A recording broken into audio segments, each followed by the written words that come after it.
नमस्कार। आज हम बात करने जा रहे हैं निर्जला एकादशी व्रत के बारे में, क्योंकि इस व्रत को पूरे भारतवर्ष में किया जाता है।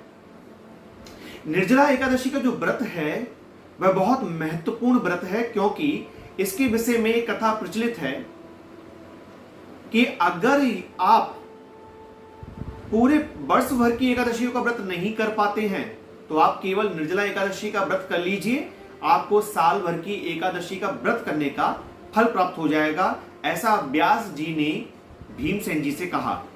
महाभारत काल की बात है।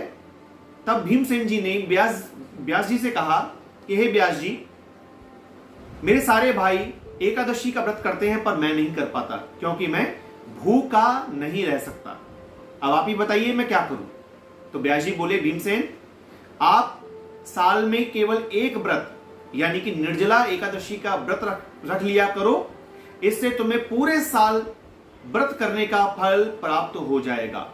इसलिए इस व्रत को भीमसेनी एकादशी के नाम से भी जाना जाता है। अब यहां प्रश्न इस बात का उठता है कि यह भीमसेनी यानी कि निर्जला एकादशी जून के महीने में किस दिन मनानी है, 10 जून को या 11 जून को, क्योंकि बहुत सारे विद्वानों का अलग अलग मत है इस बारे में। आज हम आपको शास्त्र क्या कहता है यह बताएंगे। एकादशी जो होती है वो दो प्रकार की होती है, एक होती है संपूर्णा और एक होती है विदा। विधा मतलब विधा में दो होती हैं, पूर्व विधा और पर विदा। तो आप सबसे पहले यह समझिए कि 10 जून 2022 को एकादशी तिथि सुबह 7:24 पर आएगी। 7:24 पर जब एकादशी आएगी तो उससे पहले तिथि होगी 10वीं। शास्त्र का ऐसा मत है कि अरुणोदय काल होता है सूर्य निकलने से 1 घंटा 36 मिनट पहले का समय।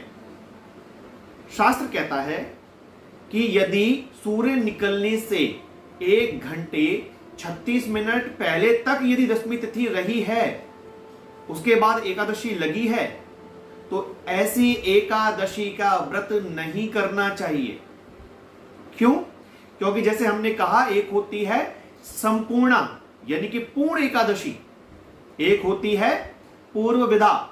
पूर्व विधा का मतलब होता है कि सूर्य उदय होने से पहले 10वीं और 10वीं में एकादशी लगी हो, और एक होती है परविदा, और परविदा का मतलब होता है कि एकादशी तिथि में ही द्वादशी तिथि लग जाए।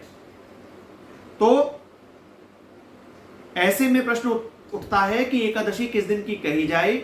तो पद्म पुराण के अंदर एक श्लोक आता है जिसमें कहा गया है कि वासरम दशमी विद्याम दैत्यानाम पुष्टि वर्धनम मदयम नास्ति संदेहा सत्यम सत्यम पितामह।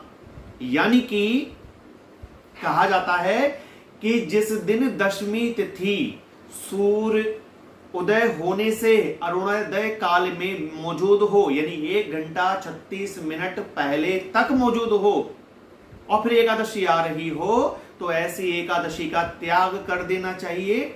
और जिस दिन एकादशी में द्वादशी लग रही हो या केवल द्वादशी हो, उस दिन व्रत करना चाहिए। तो यहां पर 10 तारीख को 10 जून को एकादशी 7:24 पर लगेगी, उससे पहले 10वीं होगी। यानी बात हो रही है सूर्य उदय निकलने से पहले तक अगर हुई 10वीं 1 घंटा 36 मिनट तक, तो व्रत नहीं करना। और यहां तो सूर्य निकलने के बाद भी 7:24 तक है। तो ऐसे में एकादशी का व्रत नहीं किया जाएगा। इसे 10वीं वेदी एकादशी कहा जाता है, जिसने 10वीं ने एकादशी को वेदा। इसलिए आपको जो व्रत करना है वो 11 जून को करना है। द्वादशी उस दिन होगी, यानी एकादशी का व्रत इस दिन द्वादशी तिथि में होगा। क्योंकि शास्त्र कहता है, अभी श्लोक बोला मैंने, वासरम दशमी विद्याम दैत्यानाम पुष्टि वर्धनम, यानी कि 10वीं वेदा एकादशी का व्रत करते हैं तो ये दैत्यों की, राक्षसों की शक्ति को बढ़ाने वाली एकादशी होती है, और इसमें पुण्यों का क्षय हो जाता है। इसलिए शास्त्र अनुमति नहीं देता कि हम इस दिन व्रत करें।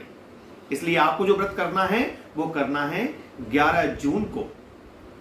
तो मित्रों, ये बहुत आवश्यक जानकारी है, बहुत सारे लोग नहीं इससे परिचित, तो आप इस वीडियो को अधिक से अधिक लोगों तक पहुंचाइए ताकि वह सही समय पर एकादशी का व्रत कर सके।